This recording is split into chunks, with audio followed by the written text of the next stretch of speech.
तमिलनाडु में राम मंदिर हिंदुत्व फेल, तमिलनाडु को फंड नहीं मिलने पर लोग नाराज। नमस्कार, मैं हूं रचना सिंह। तमिलनाडु में 19 अप्रैल को सभी 39 लोकसभा सीटों पर मतदान होने हैं। सभी राजनीतिक दल पूरे जोर शोर से चुनाव प्रचार भी कर रहे हैं। यहाँ मुकाबला त्रिकोणीय है, लेकिन डीएमके और बीजेपी के बीच कांटे की टक्कर है। क्या बीजेपी का राम मंदिर फॉर्मूला तमिलनाडु में चल पाएगा? आज के इस वीडियो में हम आपको डिटेल में बताएंगे। तारीख 24 मार्च 2024। तमिलनाडु के सीएम और डीएमके लीडर स्टालिन बेटे उदयनिधि स्टालिन रामनाथापुरम और थेनी में चुनावी सभा कर रहे थे। वे खड़े हुए और उंगली दिखाते हुए लोगों से पूछा, मोदी को 28 पैसे वाला पीएम क्यों नहीं कहा जाना चाहिए? हम आज से उन्हें वही कहेंगे। भीड़ में लोग यही स्लोगन दोहराने लगे। तारीख 25 मार्च 2024। स्टालिन ऐलान करते हैं कि मिचोंग साइक्लोन से जुड़े राहत कार्यों के लिए केंद्रीय फंड नहीं दे रहा है और इसके खिलाफ वे भी कर्नाटक की तरह सुप्रीम कोर्ट जाएंगे। स्टालिन कहते हैं, हमने मोदी सरकार से 37,000 करोड़ रुपए मांगे थे।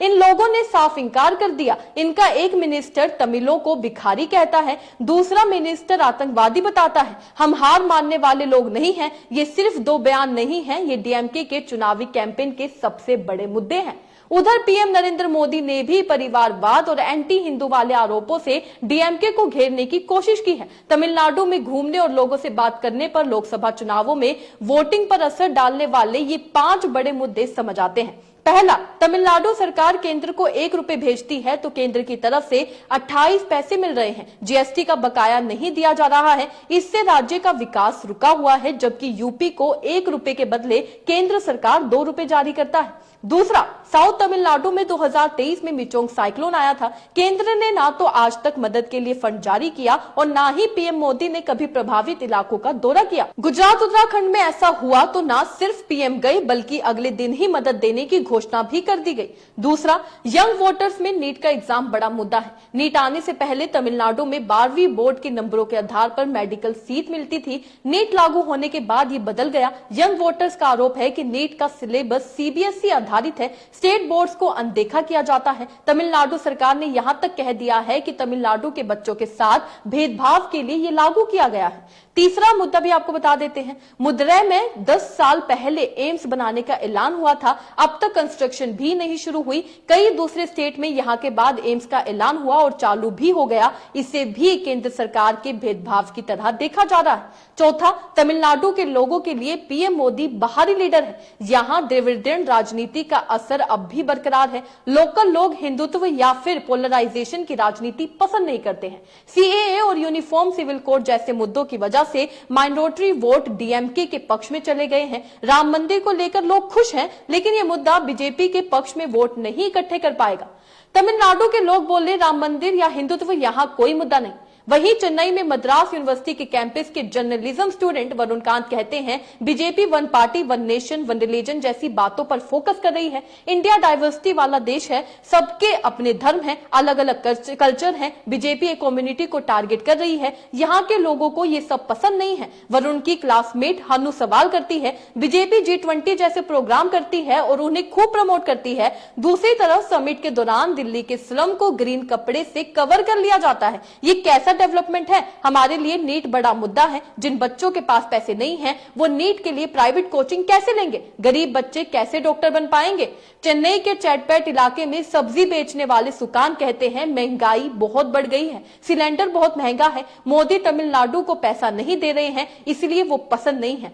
लोगों से ये मुद्दे समझने के बाद कुछ सवाल थे जिनके जवाब तलाशने काफी जरूरी थे कि राम मंदिर और सीएए जैसे नेशनल मुद्दों पर क्या होने वाला है। इस पर दक्षिण भारत के सबसे बड़े अंग्रेजी अखबार द हिंदू के deputy resident editor Suresh Kumar इस सवाल के जवाब में कहते हैं, तमिलनाडु में पहले से ही राम के कई मंदिर हैं। नॉर्थ में काशी है तो यहाँ रामेश्वरम है। जयललिता ने भी एक वक्त पर राम मंदिर के लिए ईंट भेजकर समर्थन जुटाने की कोशिश की थी, लेकिन नुकसान ही हुआ था। तब पार्टी ने इस मुद्दे से किनारा कर लिया था। हालांकि इस बार राम मंदिर का प्राण प्रतिष्ठा कार्यक्रम हुआ तो शहरों में कुछ सपोर्ट नजर आया। ना ही सिर्फ ब्राह्मणों में बल्कि कुछ ओबीसी जातियों में भी समर्थन था। हालांकि ये इतना मजबूत नहीं है कि चुनाव के नतीजों पर असर डाल सकेगा। सुने उन्होंने क्या कुछ कहा। काशी वहां पे जाएंगे तो यहाँ पे रामेश्वरम जाते हैं लोग, लेकिन इतना नहीं था कि ये जैसे कि वहां पे राम मंदिर ही बन रहा है। एक समय में जयललिता ने भी वहां यहाँ से ईंट भेजे थे, वो कर सेवा के लिए भेजे थे, लेकिन उसके बाद वो सुधार गए और उसको प्रधान रूप से नहीं रखा गया। लेकिन इस बार जब राम मंदिर का जो प्राण प्रतिष्ठा हुआ था तो थोड़ा बहुत सपोर्ट दिख रहा है, तो थोड़ा not only among the Brahmins, OBC के हिसाब से भी देखें तो थोड़ा थोड़ा वो हो रहे हैं, लेकिन इतना नहीं कि वो वोट को इन्फ्लुएंस कर सके। तो सुना आपने, बीजेपी के राम मंदिर सीएए वाली दाल अब हर जगह नहीं गलने वाली है। तमिलनाडु के लोगों को, तमिलनाडु के स्टूडेंट्स को महंगाई की फिक्र है, उनके नीट के एग्जाम की फिक्र है, उनको फिक्र है कि बजट तमिलनाडु में क्यों नहीं आ रहा है। वहीं पॉलिटिकल एनालिस्ट सुमन राव भी कहते हैं बीजेपी का हिंदुत्व तमिलनाडु के लिए कोई मुद्दा नहीं है, इसकी यहां कोई अपील नहीं है। बीजेपी के बड़े मुद्दे जैसे राम मंदिर, सीएए, यूनिफॉर्म सिविल कोड या धारा 370 हटाने का यहां कोई पॉजिटिव इंपैक्ट है ही नहीं। केंद्र से तमिलनाडु को फंड नहीं मिल रहा है, यह मुद्दा लोगों के बीच 2019 से बना हुआ है। सेंगोल या तमिल काशी संगम से कुछ भी बदलने वाला नहीं है। सीनियर जर्नलिस्ट कुबरेंदर कहते हैं बीजेपी भले ही डीएमके को एंटी हिंदू कहे, लेकिन सच ये है कि ना किसी मंदिर को नुकसान पहुंचा है और ना ही सरकार ने कोई भी ऐसा कदम उठाया है जिससे यह साबित हो सके तमिलनाडु में मंदिर देश के बाकी हिस्सों से ज्यादा सुरक्षित है।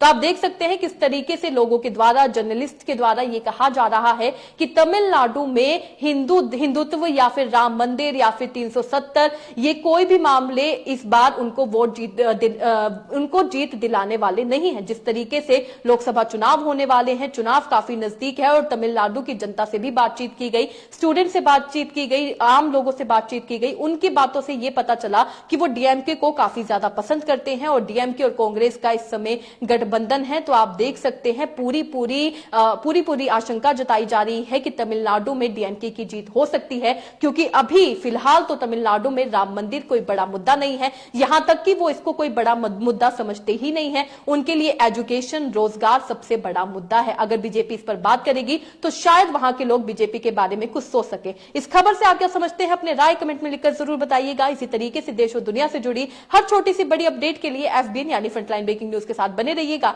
धन्यवाद।